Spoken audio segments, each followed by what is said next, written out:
Good morning, Your Excellencies, ladies and gentlemen. Thank you all for joining us today for another IPI Middle East and North Africa webinar on women in the political process in Sudan. I would like to thank our key speaker for today, Madam Balghis Badri, Director of Regional Institute for Gender Studies, Ahfad University for Women, Omdurman, as well as our other speakers, Ms. Ilham Malik, activist and member of Sudan People's Liberation Movement, and Ms. Rabab Baldo, Senior Gender Advisor for IGAD and Special Envoy for South Sudan at UN Women. Last and not least, Madam Nisreen El-Saim, former chair of UN Secretary General's Youth Advisory Group on Climate Change, former chair of Sudan Youth Organization on Climate Change. As we are all aware, the conflict in Sudan is entering its 4th month. As of Sunday, 23rd of July, it has officially passed to its 100th day. Since then, more than 3 million people have been uprooted, including more than 700,000 who have fled to neighboring countries. According to the Health Ministry, 1,136 people have been killed. However, other sources believe the number is much higher. Fighting has spread westward, particularly into the fragile Darfur region. And to the south, meanwhile, infrastructure and government institutions in the capital have fallen apart.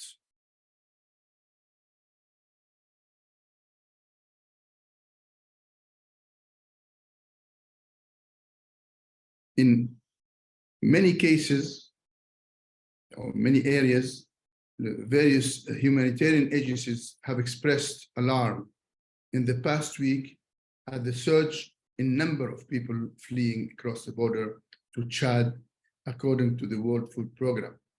According to this program, 20,000 people crossed just last week alone. The latest data from the UN Refugee Agency indicates that Chad has opened its borders to more than 190,000 refugees, second only to Egypt, which shelters more than 250,000. Many of these fleeing into Chad consist of women, children. In 1 in every 2 children in Sudan, 13.6 million children in the whole country. So 1 in every 2 children is in urgent need of humanitarian assistance, according to a new report released by the UN Children Fund, UNICEF. In this tragic and destructive environment, women in Sudanese society, are holding together what the war and the warring parties are threatening, if not already destroying. These women are keeping the social fabric together in spite of the threat of war. While the two sides of the conflict have shown openness towards mediation efforts by regional and international actors, none has resulted in a sustained ceasefire. I hope you'll all join me and join IPI in calling for the parties involved in the conflict in Sudan to include women and include them actively in the search of peaceful solution. We all call on the international community to channel any credible emergency or humanitarian aid and assistance and relief works, and mainly those led and managed by women towards women communities. It is vital that we look for solutions and that women, the guardians of social peace in this moment in time, are at the center of these processes. If we do not heed these warnings, there is the severe possibility of Sudan's fragmentation to increase of organized crime and the spread of terrorist networks.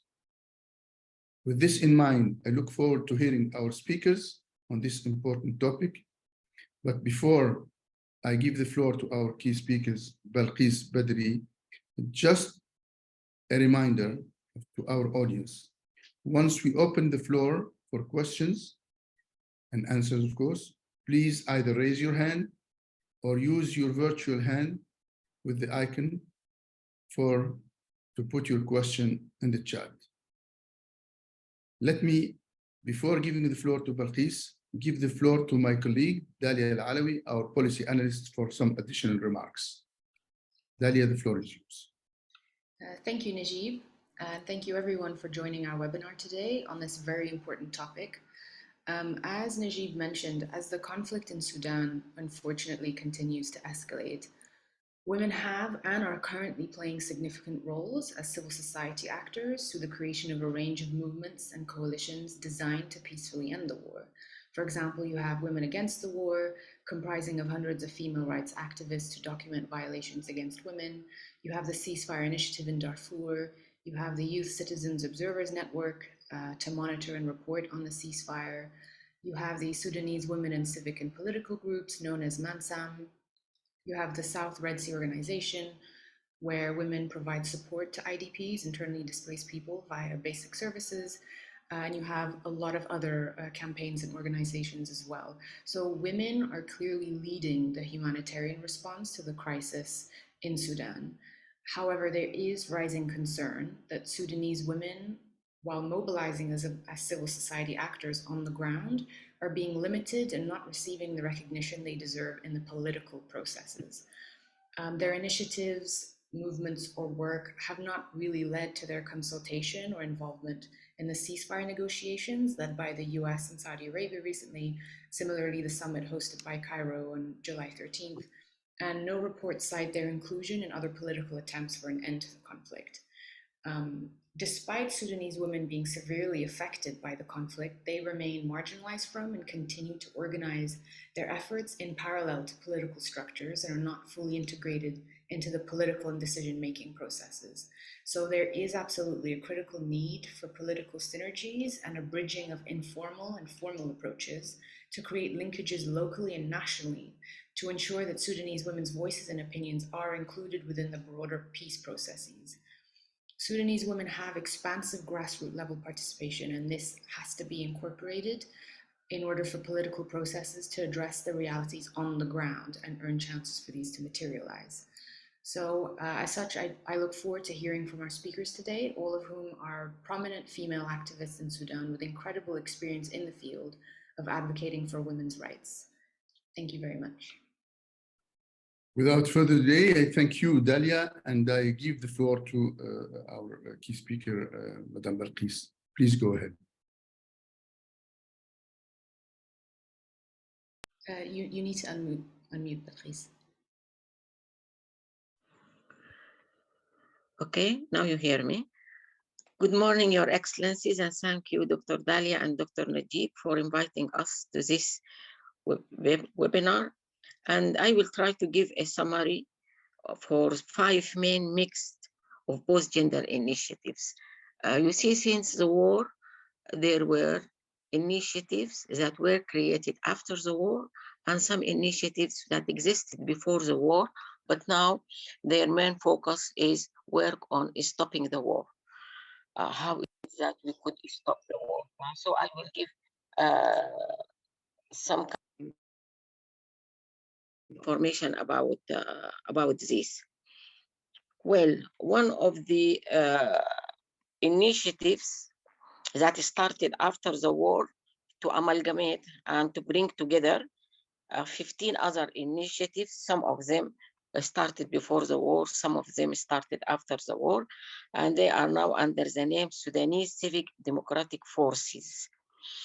And these 15 initiatives are of mixed from both gender, and they are asking now they made a document yesterday on the 22nd. Yes, it was actually declared, that document, which include issues of equal citizenship, human rights, how Sudan to be ruled in reference to federalism, issues of the different aspects of the constitution.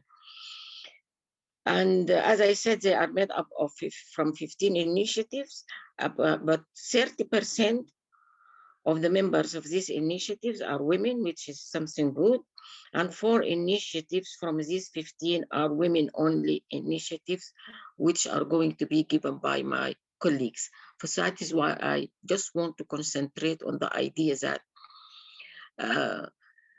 that women are part and parcel of all the different initiatives, but yes, there is some kind of not equal representation. Then this initiative is going on, and now they have, because the women are saying that, well, we don't have enough representation, and so it was agreed that there should be 50% from those who are the leading persons leading the initiative.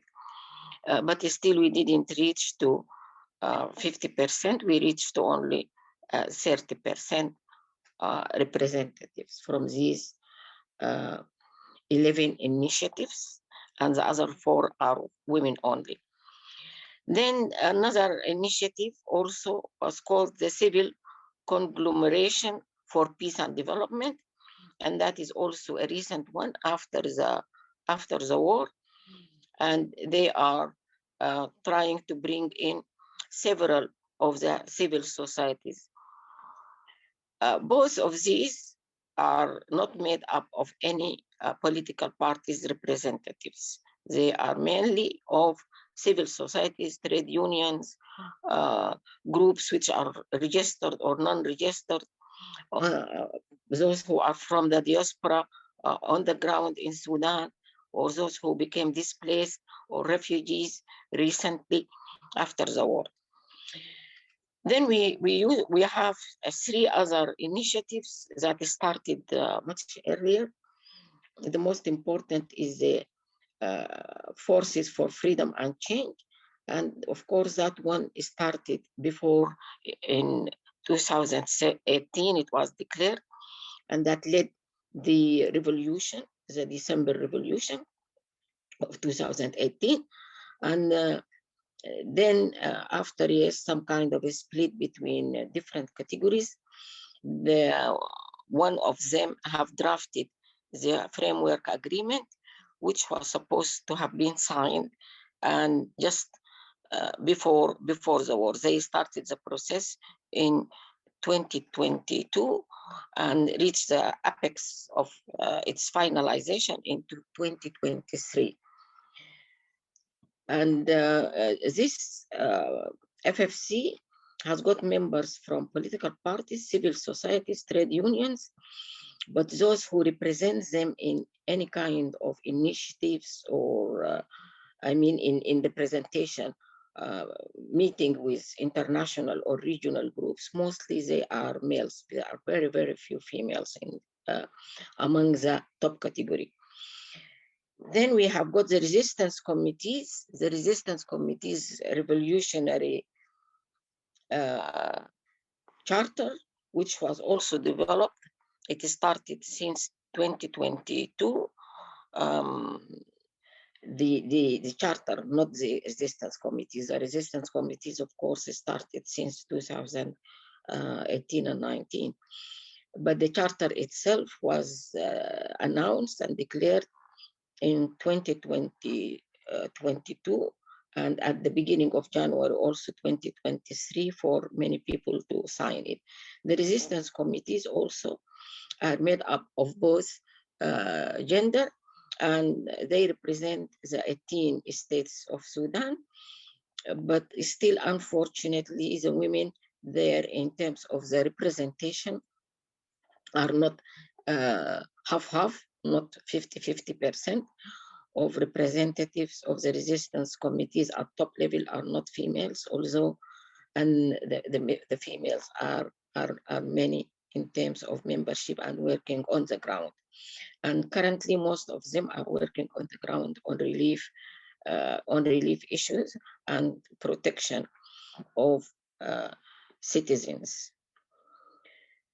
Then there is also another initiative, which is the National Mechanism for the Support of the Civil Democratic Transition that started in 2022. And when the war started in April 23, they added to it stopping the war. This is made up of about 100 members who are coming from different regions of Sudan. Mostly they are experts in different fields, inclusive of ex-combatants or pensionists from the police and from the army.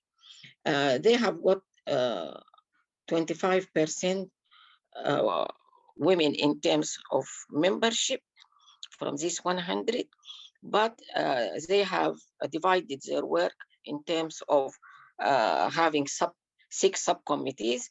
The heads of 3 of these 6 subcommittees are women. So the women are active there. So all the above actually initiatives have got members working, as I said, from both within and outside Sudan, especially the diaspora. They are very active in this. And they are developing ideas for the draft of peace agreements, formation of a transitional government, constitutional drafts, relief assistance, rehabilitation. How is it that this could be achieved? And women, as I said, are active within all these initiatives. However, they decided to lead women-only initiatives activism, as they feel that is still their voice in kind of representation at regional meetings, the IGAD or the African Union or other kind of meetings. Usually their representation is very minimal. It doesn't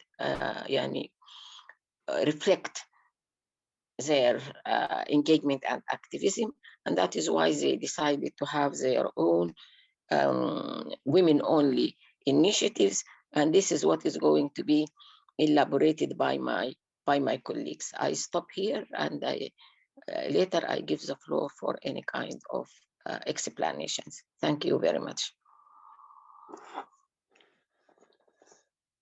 Thank you very much, dear Balghis. Always very, very interesting to hear you and your insight about the situation in Sudan from its different aspects.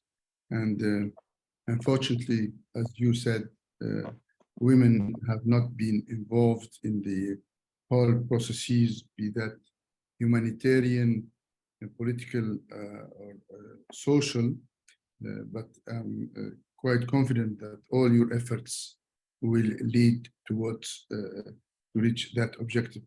We will keep working with you and your colleagues, your sisters, your friends, to further advocate what you are doing in order to have the international community, the other stakeholders and concerned parties in Sudan and abroad to focus more on women's role. Now, I will give the floor to Madame Ilham, Madame Wafa. As Ilham has not shown up, I would suggest that the floor should be given to Rabab Baldo, and then after her will come. Okay. Yes. Okay, that's taken. Madame Rabab Baldo, you have the floor, please. Okay, Sabah al Khair. Good morning.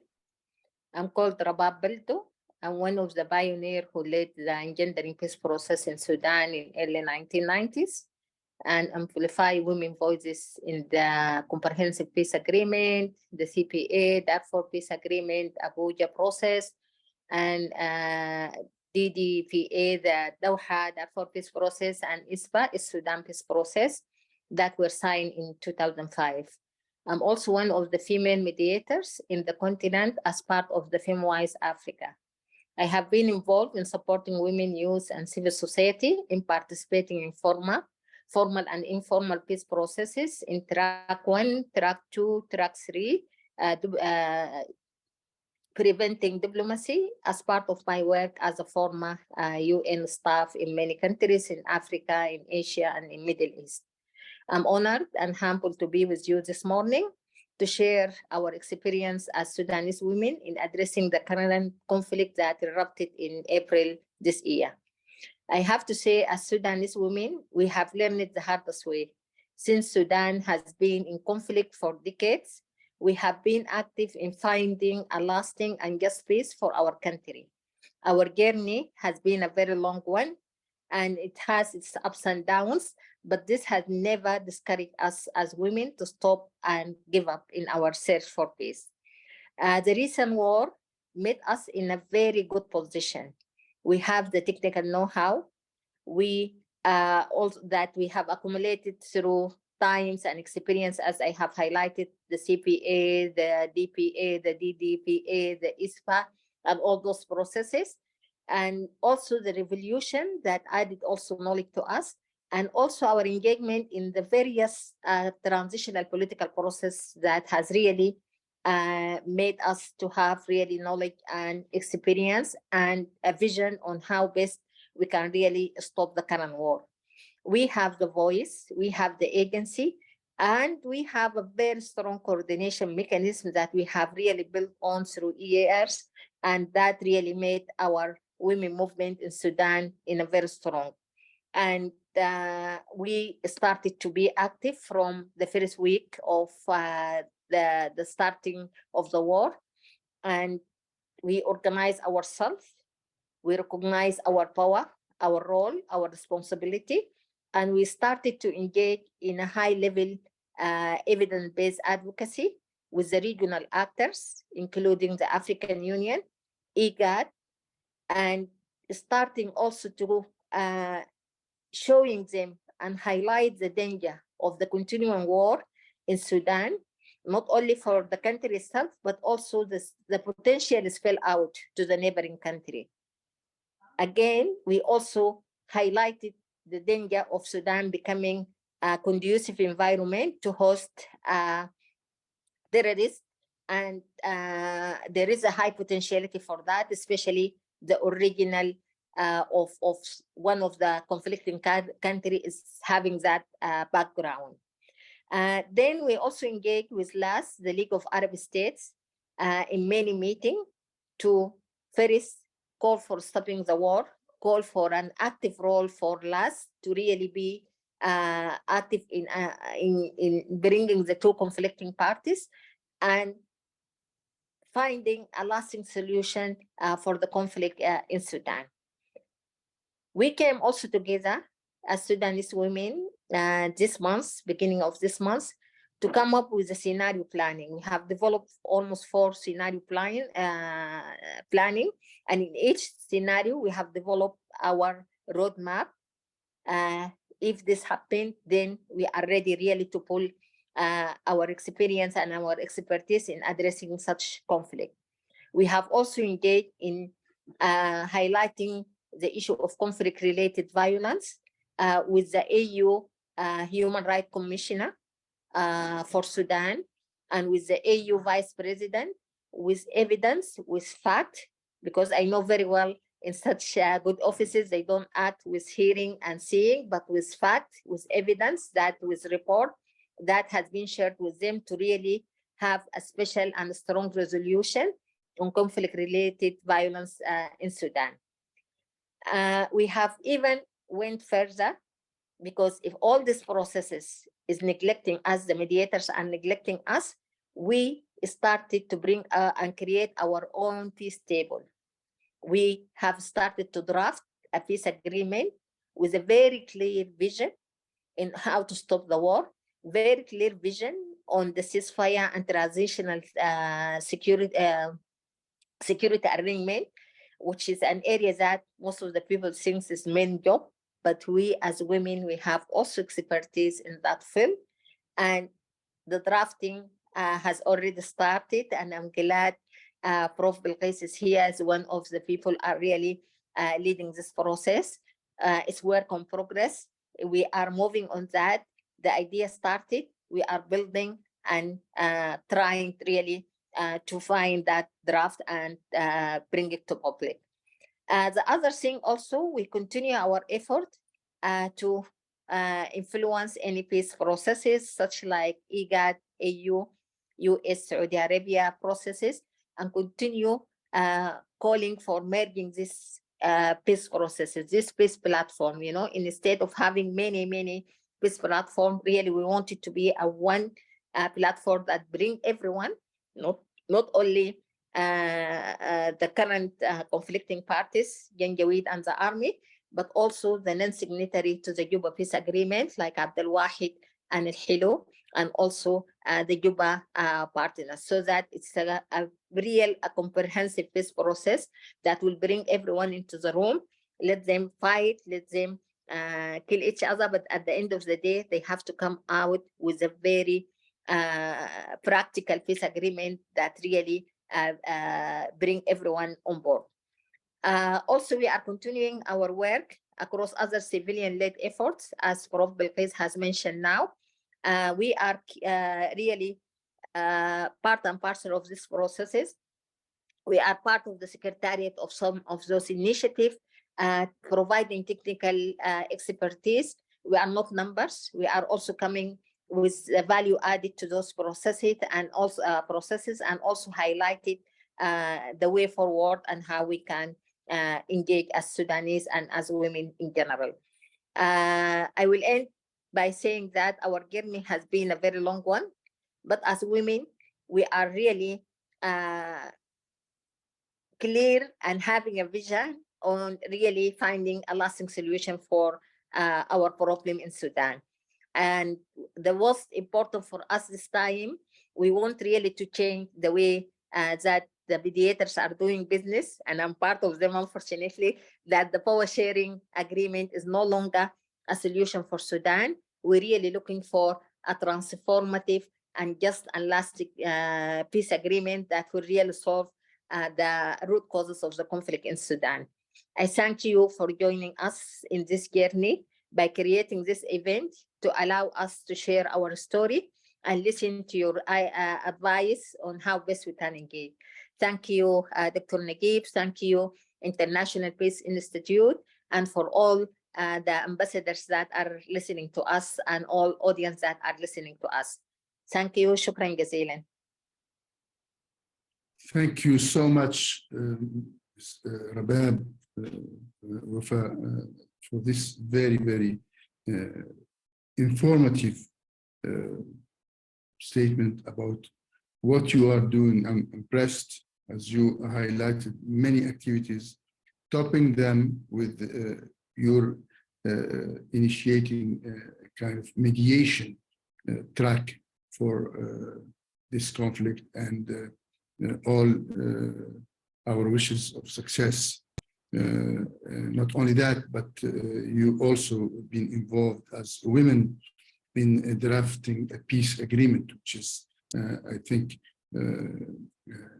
proof that you can draft, tailor, generate, and help implement if you were allowed to be involved. But you shouldn't be allowed.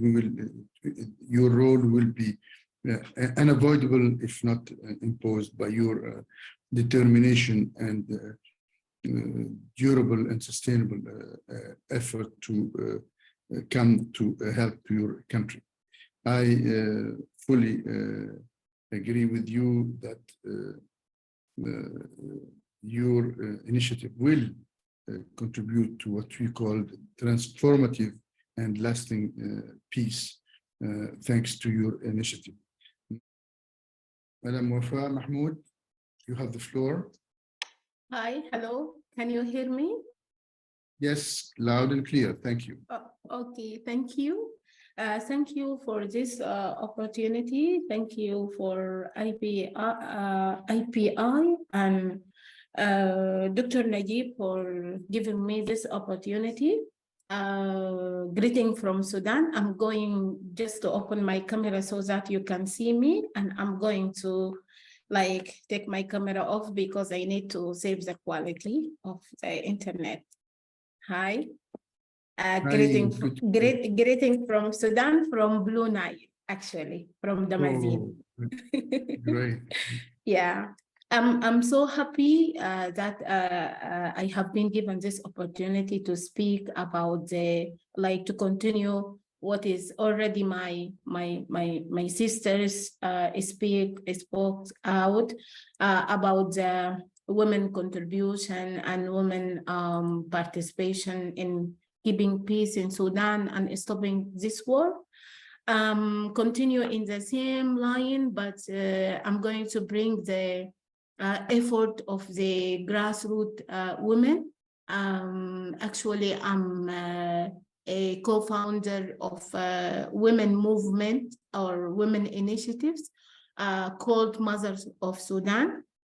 Mothers of Sudan is a grassroots women initiative led by women as a movement. It started as a response of the current conflict. It started in 15 April in Khartoum and different parts of the Sudan.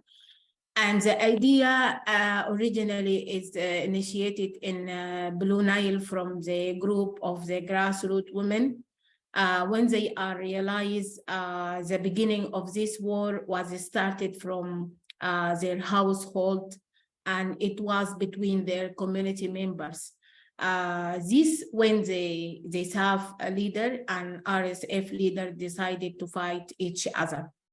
The explanation of this because in our community or in our households, because of an RSF, up to this war, they are completed each other, or they are like a Sudanese army and preliminary army, so that our community members, they are belong to both parties.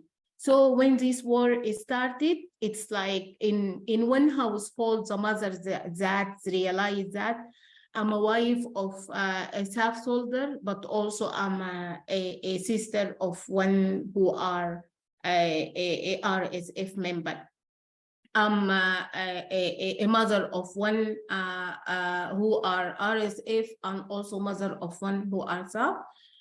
So that they realize this war should be stopped to keep our household, because it is going to destroy our household and also destroy our community. And why we decided that as women to lead this initiative, because in each war happened, and historically Blue Nile has passed through a prolonged war. And recently, the last year, that tribal internal conflict, the people, they learn the lesson very well, and they committed themselves that they don't want to go through this hard time of conflict and war and losing their household breadwinners and losing their supportive member in the household. So that those women, they come together, they meet together, and they decided that to lead this movement or to lead this advocacy campaign to stop this war.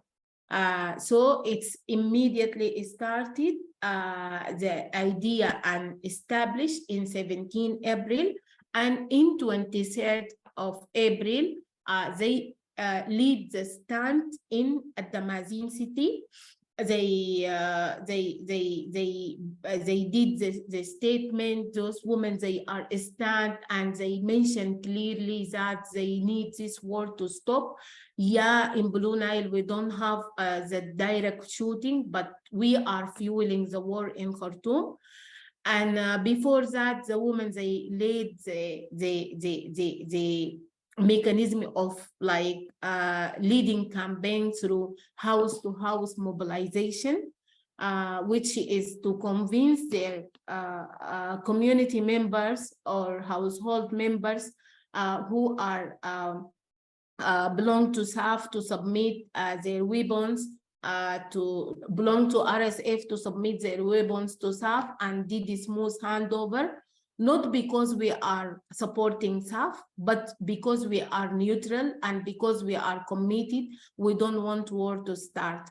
And up to the recent current conflict between SAF in Blue Nile and SPLA Al-Hilo group, I can say Mothers of Sudan movement, in addition to other initiatives like a resistance committee, traditional community leaders, and activists in the like peace activists in the region.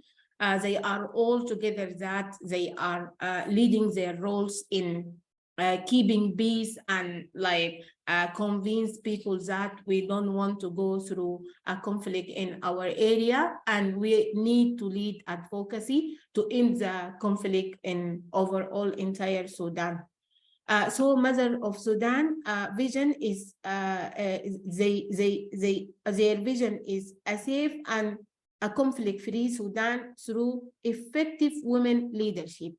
The mission is we are a Mothers of Sudan leading advocacy to stop the war and end violence and achieving peace in Sudan with effective participation of inclusive women leadership. Our objective is to amplify the voice of the communities and unify their roles and effort to create a peaceful and social cohesion. Also to ensure the presence of grassroots women who are directly affected by to include them in a procedure and mechanism related to peace. It's like a fair and equitable representation of the grassroots women, also documenting the violation and ensuring the access to justice, ensure the effective participation of the grassroots women in the post-war and rehabilitation and development program after the war should be stopped. The tools that we are using up to now is to creating the popular resistance to stop war and conflict and ending violence through grassroots women leadership, also leading advocacy and media campaign, dialogue and discussions, also in education and awareness, capacity building to the grassroots women.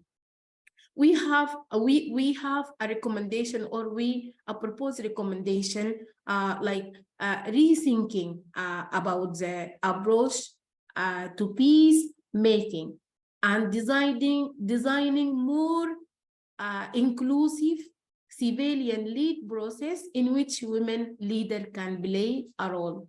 Also, effort should be include support for the women in the process of civilian and the civilian actor, in particular women, grassroots activists, to the level of playing a field and acquire a technical capacity to build a connection. Support effort to enhance a visibility of women peacemaker at all levels and amplify their messages. Support effort to document and report on SGBV as well as women protection and health needs, such as psychosocial support and any need required. The main recommendation, like for you, IPI, is like you have a power, and civil society have a power to lead initiative. We need to we need you to support those initiatives so that they can play their roles in their community because they have a local power. Also, in your preparation, like US must prepare a regular work with a women group to shape their long-term agenda and strategy toward Sudan. Also, participation you must empower women to participate effectively by making real effort to provide a diverse women and seat at the table. Ensure there are no barriers to accessibility and pressure to other relevant actors to both formal to ensure women inclusion and building capacity of women to participate in both formal and informal negotiation. This is my contribution, and I'm very happy that like you are offering me to use the IPI, this platform to speak about the local women initiative.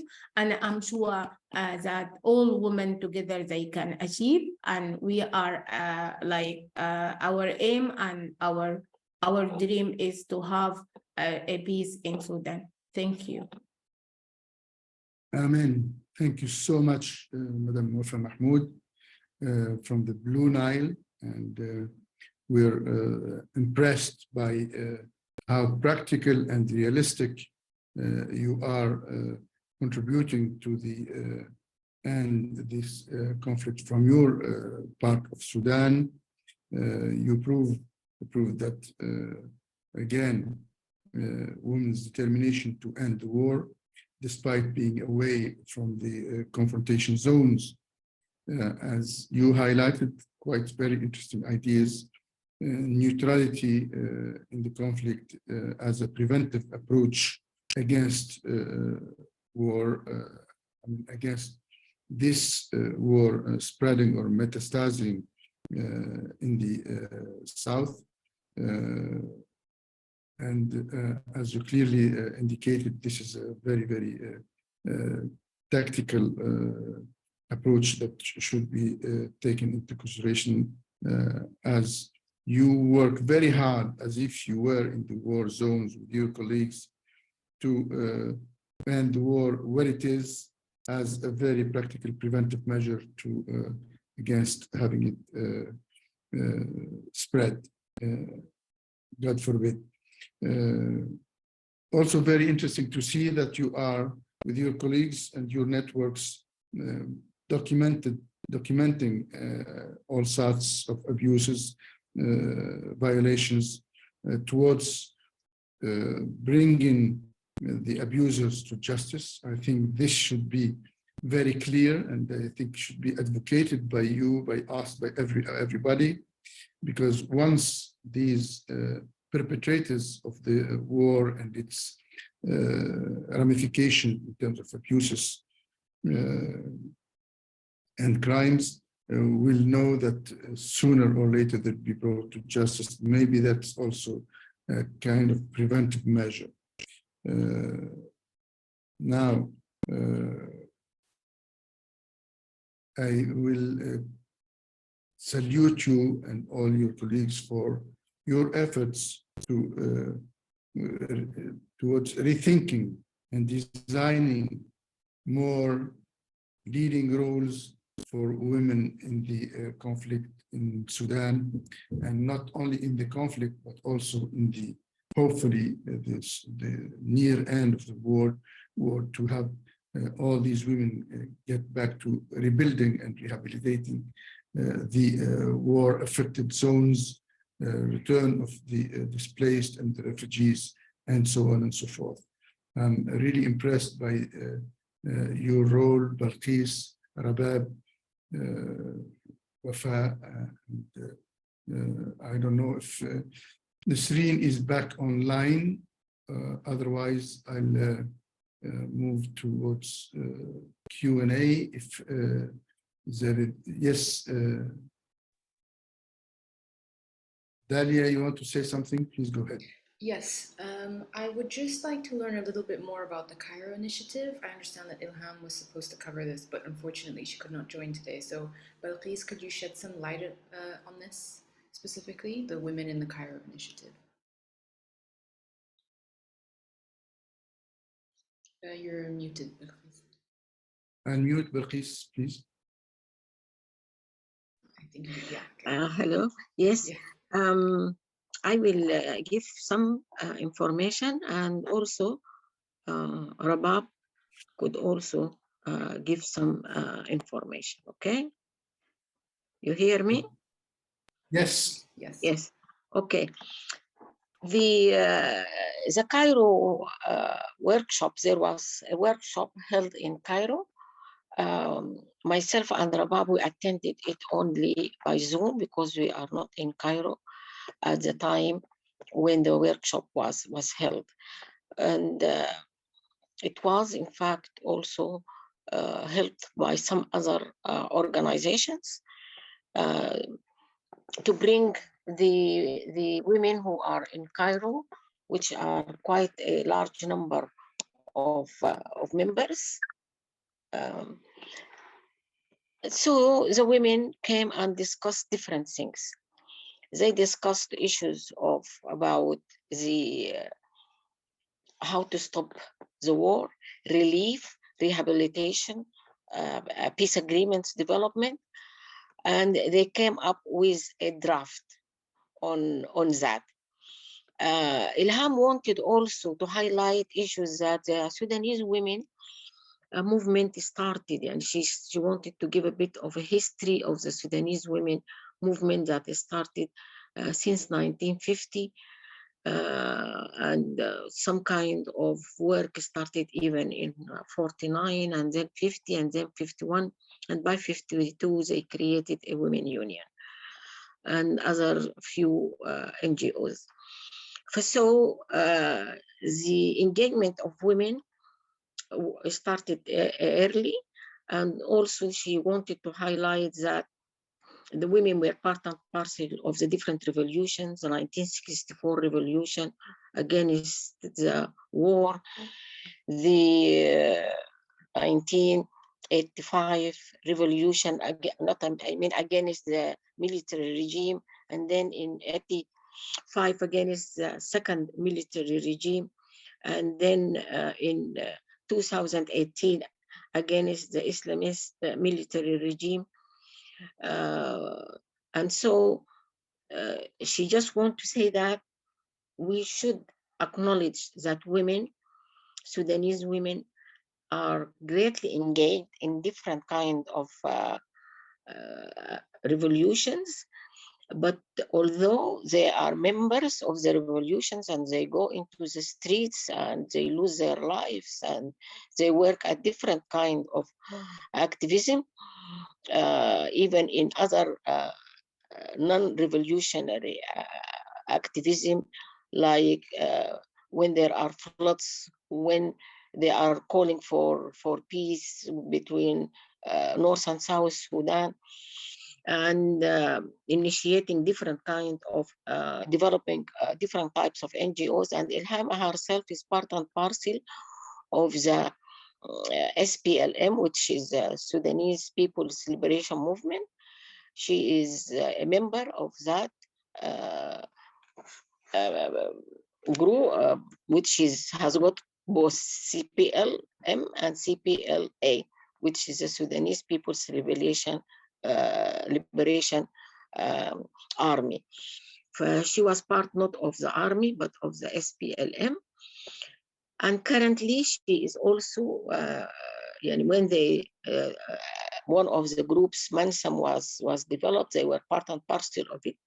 But then they decided that women in political parties should form a different branch called NAHT. NAHT is abbreviation for women in political parties, نساء تجمع الأحزاب, and they come from different political parties together. They received also different types of capacity building by some American organizations recently after the revolution, and before that since 2004 by UNDP.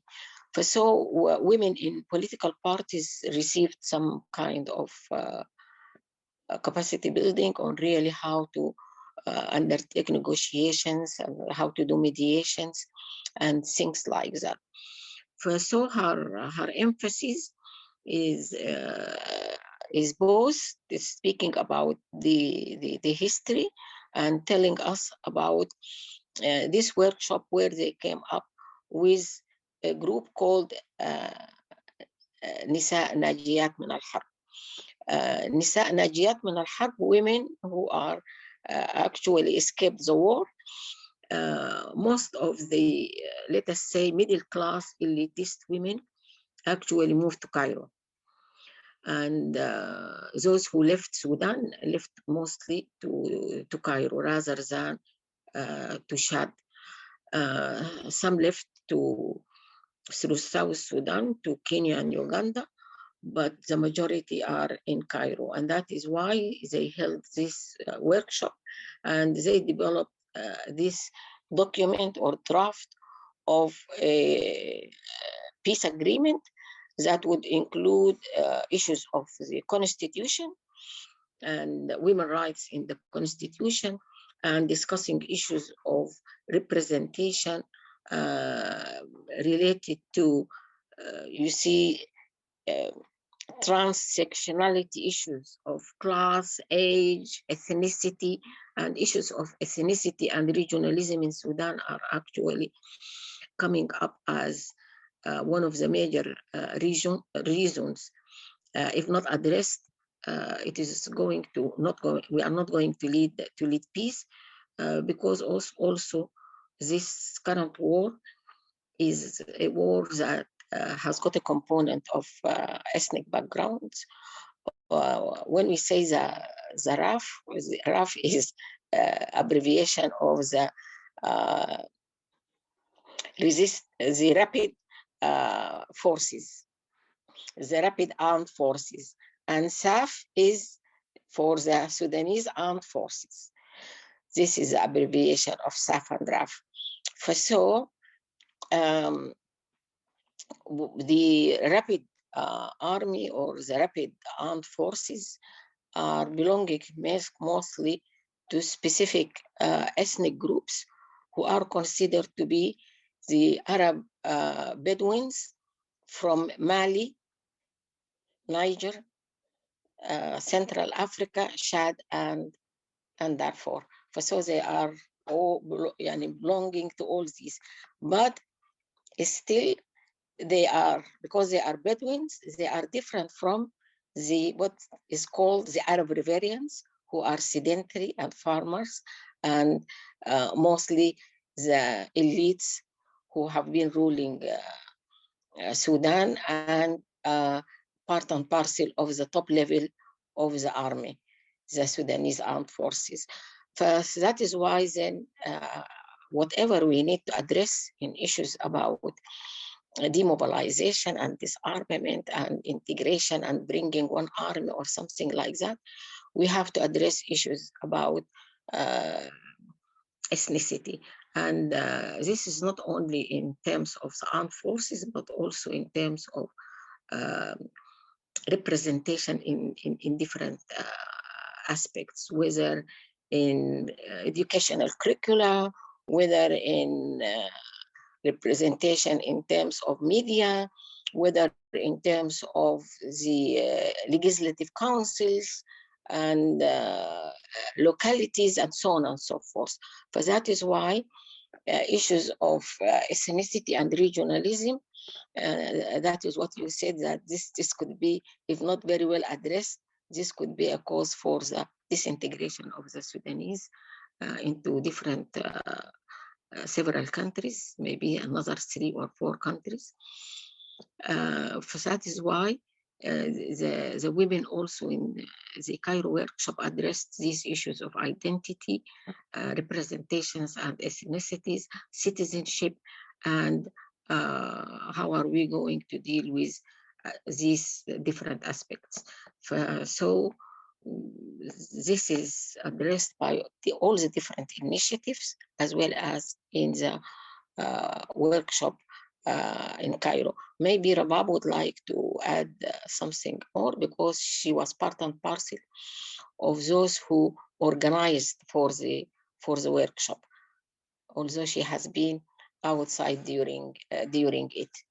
Thank Thank you. you. Thank you very much, Madam Balghis. It's quite alarming, in fact, the fact that you have highlighted the risks and dangers and hazards of the regionalization or regionalism and ethnicity. And thank you for this clear picture, although it's gloom between the Rapid Armed Forces and Sudanese Armed Forces, and they're relying on these ethnic backgrounds, as you said. But here I would like to reiterate what you said, the risk of fueling ethnicity, not only in Sudan, but in the countries, the neighboring countries that you referred to and mentioned, maybe Mali, Niger, Chad, and other. Niger. The Arab, Niger, of course, I mentioned that, where the Arab Bedouins are going through a certain freedom according to their nature of living, and they move around these countries. So if this ethnicity and regionalism matters are not tackled, we have a serious danger, not only in Sudan, the risk of Sudan's disintegration, as you mentioned, but also having the war spreading towards these countries. You're totally right, and I'm glad you mentioned that there's an urgent need for the international community and the key players to start working on demobilization, disarming the included or the involved or the enrolled militias or proxy armies, whatever they are called. Also, you highlighted the need for a clear constitution there, and to be clear about these risks and to prevent them. You also highlighted the need for education, which is quite important. That is also a strategic approach. Of course, you have warned, unless these tasks are tackled urgently, seriously, and radically, that there is a major risk that Sudan will be disintegrated. My friend Rabab, if you can add a few other remarks on that. Thank you. Yeah, thank you, Prof, and thank you, Dr. Nejib. I think Prof has said it all, but I would like to highlight one thing. We in Cairo decided that instead of us really to be and continue to be in shock, we decided really to be active and find a solution for the problem and the conflict that is happening in Sudan. And the workshop came as a result of our call and reach out to one of the organizations that has been supporting us for quite a long time. It's an Sudanese women-led initiatives, the same one we did for the high-level advocacy. It was initiated by us, and we rolled it out jointly. We want to come together, see each other, check on each other, because all of us, we really, after we have been thrown out of our houses, we didn't find a chance to really touch base and check on each other. So the Cairo gave us that space to really have that social tie and checking on each other, and at the same time to strategically start to think how best we can really mobilize ourselves, our knowledge, our expertise, our anger, and moving it into a practical and finding a solution. As Prof has mentioned, we came up with the scenario planning, the worst case scenario. We recognize that this is a proxy war. We understand very well our security sector structures that the previous regime has really put in place to protect itself, and the former President al-Bashir, who really went far to West Africa and brought special protection army that is now, it started active in Darfur, and now we are seeing it's all over Sudan. Was so-called the Janjaweed that started in Darfur in 2004, and now because they have been heavily equipped by the former president, and also they were heavily trained and utilized during the Yemen war, and also the European Union, they really use their troop to stop the illegal migrant in the in the desert, Sahara Kubra, and that has really give them more power, more high-tech technology, and it created imbalance power between them and the national army. And again, between them as one component, because constitutional declaration of 2019 created a partnership between the civilian and the military. So within that dynamics, they are partnering with the civilian component that include women, youth, and political parties, and all civilian component. And it also created an unbalanced power relationship from the beginning. So that dynamic has really resulted in what has Prof kindly highlighted. We are aware of this dynamic. We are concerned that one day, and I hope inshallah will not happen, that our country will be really tear apart because of the interest and other geopolitics and geosiyasa that is happening, geopolitics and geoeconomics that is happening around us. And many countries are interested in our resources and not on us. They want to throw us out. But as women, we are really putting prevention measures to really stop those plans. And we are doing our best to save our country, as we have highlighted. And we are aware of the dynamic, and we are bringing it in all those our high-level engagement, especially highlighting the spill out of the conflict. If one of the conflicting party win, that means a lot of possible scenarios that might happen to neighboring countries. Already, one party is active in Yemen, had a very strong alliance with the Libyan army or active armed groups already involved in neighboring countries. So the potential of paralyzing the whole region is very high, and the potential of having a terror activities is also very high. Thank you, Dr. Nejib. This is what I want to add to what Prof has mentioned. Thank you, Rabab. It's quite troubling. In fact, what you have added, this is, again, glad that you have moved from the first reaction of shock to the second responsible mood of being proactive.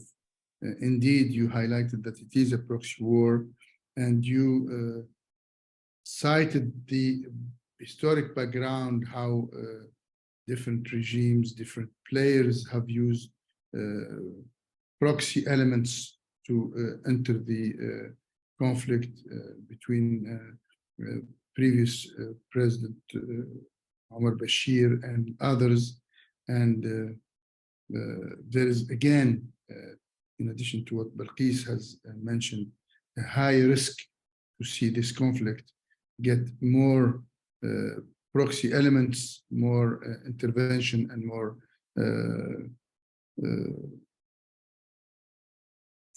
fuel for the conflict, unfortunately. And here there is another call for the international community to intervene and prevent first the call on the Sudanese people themselves to prevent those interventions from exacerbating the conflict itself and exposing the country towards more hazards and risks.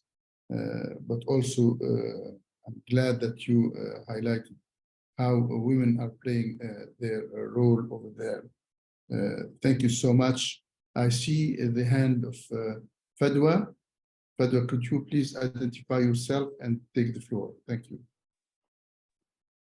Hello, Assalamu alaikum. Salam wa rahma. Please, tfaddali. Yes, I am a member of Sudanese Women for Peace and Salam in Sudan, yes, with Ilham Malik group. But I have just to see this, the advertising in her group, and I just getting the Zoom. I wasn't prepared well, or I don't prepare even for this Zoom. You hear me? Yes, go ahead. Go ahead. Yeah, I'm Fadwa Musa. I'm representative American Sudanese Vision and Dream. It is an organization here in America, and we also had the same goal, and we have the same aims and principle in our organization. What I would like just to mention is we have an horizon also is about also stop war in Sudan and spread peace. The same what you are talking about, people. I wasn't, as I told you, just I woke up and I found the link and I get in, sorry for that. But I would just like to share some of our horizon. Let me just get it. I'm looking to share it with you if it is possible, if you would like.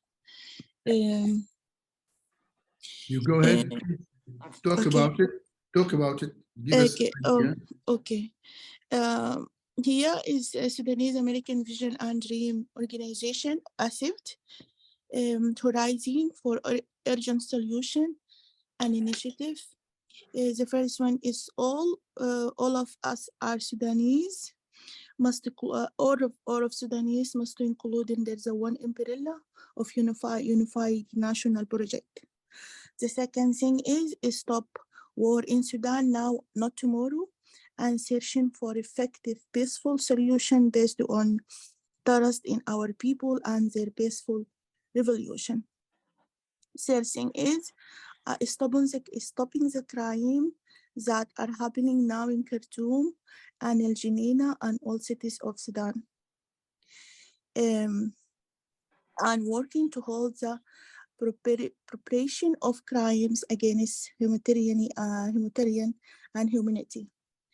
The third point is, this is the third point, stop crime in Sudan that are happening now in Khartoum and Geneina. This is the third one. The fourth one, addressing the living human, conscientizing among the Sudanese people. The fourth one, paying attention to the negative aspect of potential inflation and negative ideology and racism in Sudan and national concern, and what unites us as a human land. The sixth one, sorry, because I have just okay. The sixth one, we as the sons and daughters of Sudanese people must realize that the solution is in our hand. And what the solution is what I mentioned first, is we have unified as we have unified national we have unified under a national project. Sorry for like it's not completely clear, it's not completely organized, but it was written, it wasn't prepared well, but I tried just to send summarize or just a small point about what we are looking to do. And why I just share and raise my hand just to let you people know that really would like to share and really would like to participate with opinion to solve Sudanese problem politically and peacefully.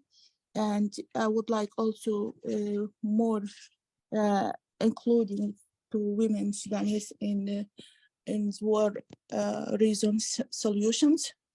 And I can speak also, yeah. And in our organization also, we held some projects about searching to support the situation in Sudan, different ways, educationally, trainingly, like capacity building. And we have mentality disability office to support people that affected by war. And also we have office just to concentrate in the spread peacing and no for racism. And we have such offices working on the, with other initiative or with other people who have the same principle and goals to work together, like be a little bit strong community to be able to manage our problem. Thank you for giving me this chance. I appreciate it, and thank you. Thank you very much, dear Fadwa. We will get back to you next time. But please, when you finalize your paper, do share it with us. I think you can get the email from our policy analyst, Madam Dalia Al-Alawi. Share it with her. I will ask now the audience if there is any further comments, any questions. We have been here for more than 1 hour. I think we had quite a broad insight about a broad picture, I would say, about the situation in Sudan from the lenses of very dynamic and active women being involved in different parts of Sudan. We have had quite an informative webinar, and I think I would like to thank Balghis, Rabab, sorry for Nasreen, who hasn't been able to join us for a reason or another. I will promise and pledge that we will continue working together on highlighting the role of women in the conflict. Apparently, it's not in Sudan anymore, as all our women speakers said. It is a conflict that is threatening the whole region, if not a large part of the African continent. I will, if there is no other comments, Balghis or Rabab, I will conclude it there, wishing you all the best. Certainly, we will get back to you very soon to see how further we elaborate what you have presented as calls to the international community, so we could maybe have to address that with our headquarters in New York to get to call upon you to see whether we could together highlight the key role, decisive role, and I would say instrumental role of women to, towards not only ending the conflict, but also working in the post-conflict phase to rehabilitate, rebuild, and of course, prevent Sudan from plunging again into the scourge of conflict. I would like to thank you all. I really appreciate your role, your contributions, and wish you all the peace in Sudan, in your homes and your communities, and in the rest of the world. I will leave it there and bid you peace, not farewell.